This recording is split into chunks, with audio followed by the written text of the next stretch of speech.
حالا دیگه هوش مصنوعی هم که به طور کلی انقلابی کرده و خیلی چیزا رو عوض کرده به دلیل اینکه میتونه به شما فیدبک بده. ببین من کاری که کردم نشستم واقعا براش پلن قدم به قدم براش ریختم. یعنی از صبح که از خواب بلند میشه چیکار کنه.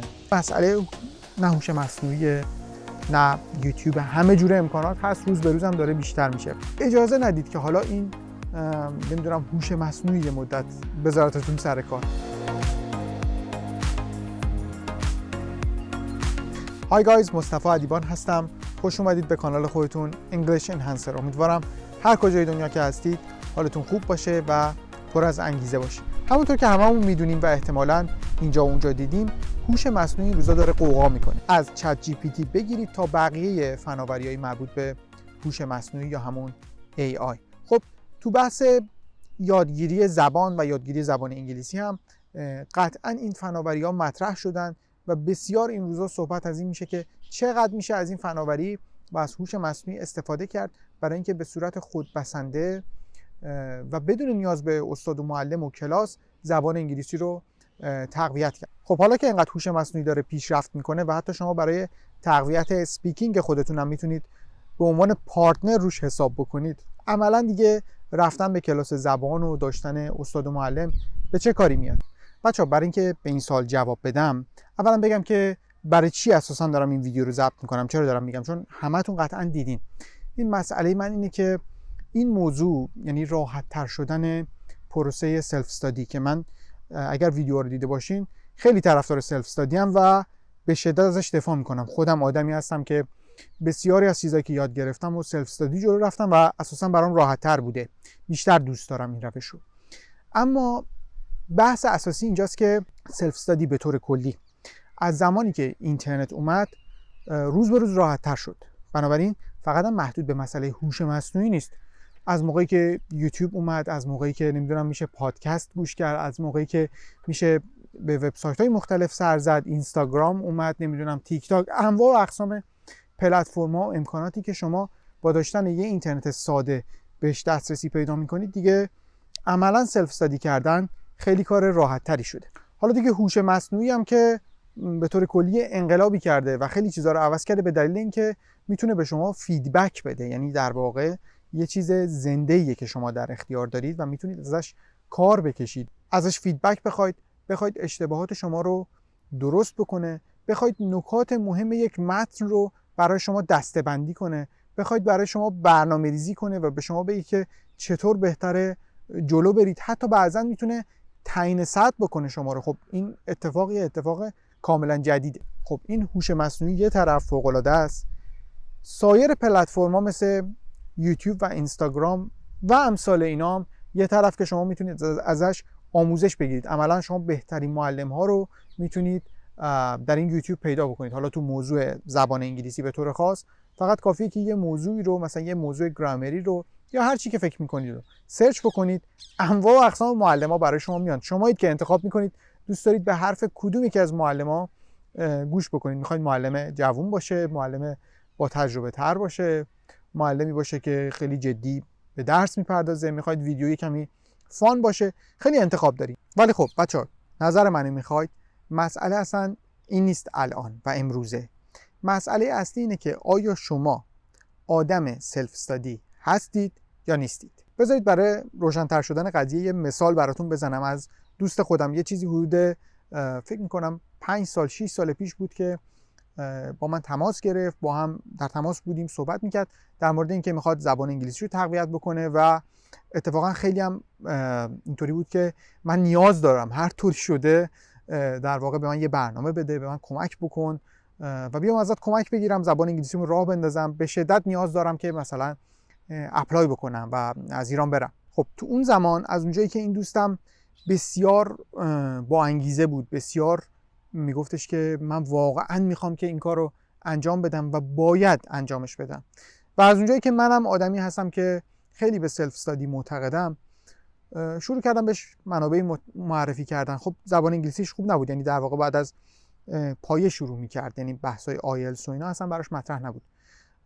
بهش یه سری منابع معرفی کردم، گفتم که قدم به قدم شروع کن، این کار رو انجام بده. وقتی که از آب و گل در اومدی سطحت به نقطه خوبی رسید، میتونی در واقع باز تو مرحله بعدی با هم دیگه صحبت بکنیم و بریم سراغ مثلا منابع آیلتس. بهت بگم چه کار بکنی، حالا بسته به اینکه آیلتس میخوای تافل میخوای میتونیم راجبش صحبت بکنیم. اینجا رو داشته باشین.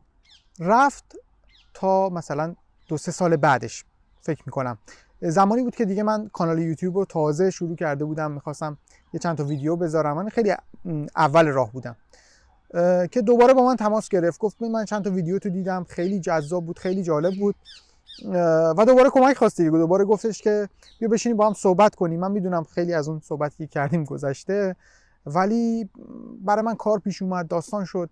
اتفاقا کتابا رو گرفتم اومدم بخونم، خوبم داشتم پیش میرفتم، ولی خب وقفه افتاد دیگه. بیا دوباره بشینیم صحبت کنیم و خلاصه مثلا ویدیوی معرفی منابع آیلتس رو دیده بود و چند تا ویدیوی دیگه که آره خیلی خوب توضیح داده بودی، خیلی کامل بود اینا، ولی خب بشینیم با هم صحبت کنیم. و من خیلی محکمم که واقعا این دفعه دیگه انجامش بدم. کار پیش اومد، گرفتار شدم، ولی طلسمش رو باید بشکنم.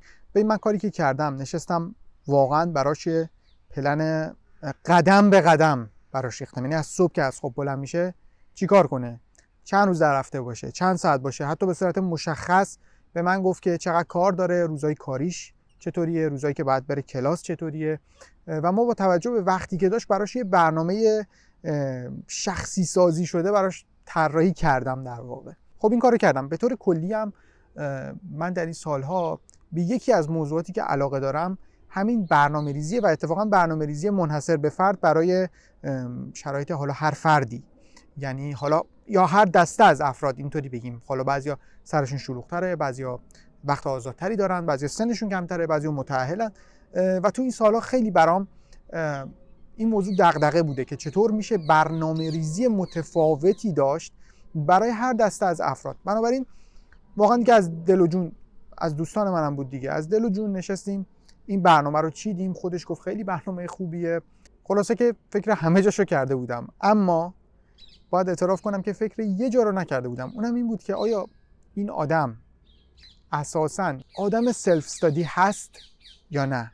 من معتقدم، قبلا فکر میکنم گفته باشم که شما اگه از زیر صفر، یعنی ABCD هم بلد نباشید، 1 2 3 4 هم نتونید بگید، از زیر صفر زبان انگلیسی رو شروع کنید، اگر با یک برنامه‌ریزی درست پیش برید و مستمر پیش برید، مستمرم نه اینکه در حد خودکشی بخونید، خوب بخونید دیگه، حالا بله استراحت هم بکنید، یه هفته هم مثلا برید تفریح کنید، مسافرت برید، 2 هفته هم برید کاری کنید، ولی به هر حال استمرار داشته باشید و پیوستگی در یادگیری داشته باشین. شما بعد از 2 سال باید دیگه به سطح پیشرفته برسین، به سطح خیلی خوب. 2 سال نهایتا 3 سال. خب حالا وقتی من دیدم که این دوستم الان مثلا شد 2 سال 3 سال و دوباره داره از من برنامه میخواد، دوباره میگه اون منابع من دارم، خیلی هم عالی بود، ولی یه بار دیگه بشینی با هم صحبت بکنیم، اونجا بود که خب بالاخره من به خودم گفتم که ببین مسئله اصلی این نیست. و همونجا بهش یه چیزی گفتم ببین اشتباه شاید از من بود که اینو با تو چک نکردم که ببینم آیا تو اهل این که خودت بشینی بخونی، خودت بشینی برنامه‌ریزی بکنی هستی یا نه. و اگر همون موقع روشن میشد برای من که این کار برای تو سخته، هیچ ایرادی هم نیست، اصلا جای واقعا سرزنش هم نیست، تا هر کسی یه مدلیه خب بالاخره.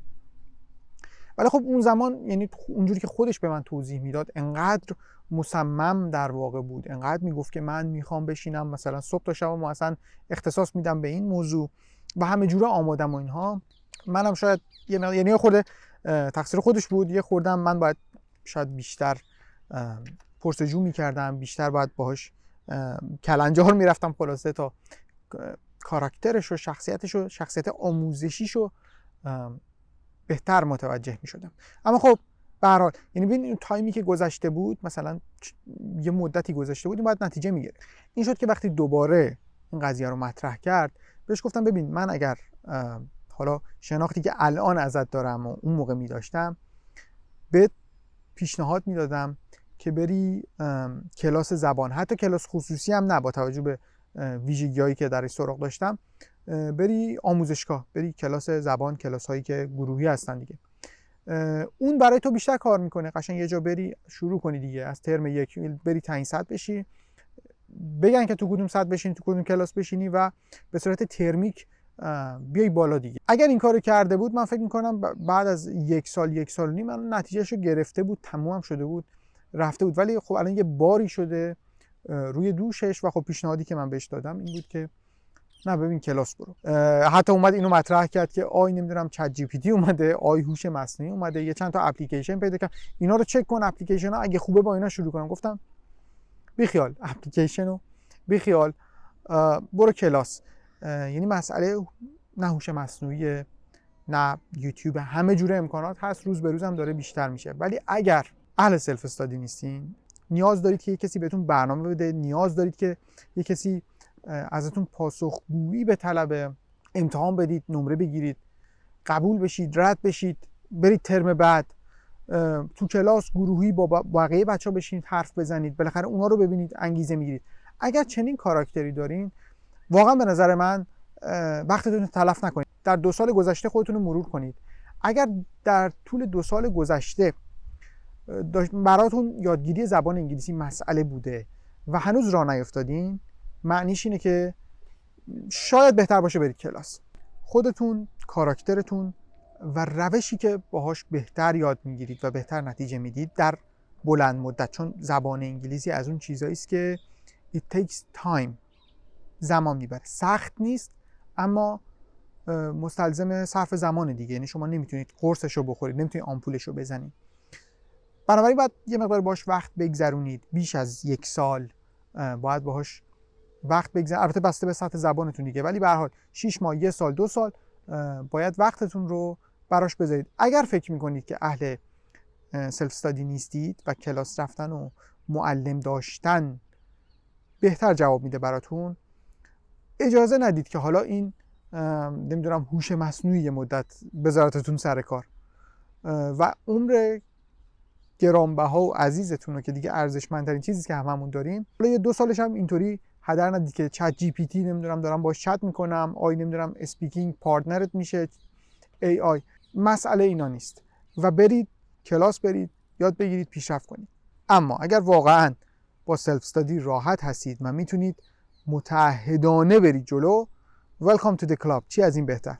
اینجاست که میشه گفت بله، حالا هوش مصنوعی اومده، یوتیوب داره پربارتر میشه، پرمحتواتر میشه، انتخاب‌های شما داره گسترده تر میشه و انواع اقسام پلتفرم هایی که میتونه بهتون تو این زمینه کمک بکنه. اگر اهل سلف استادی هستین، هیچ موقعی از تاریخ بشر برای شما اینقدر جذاب و لذت بخش و راحت نبوده.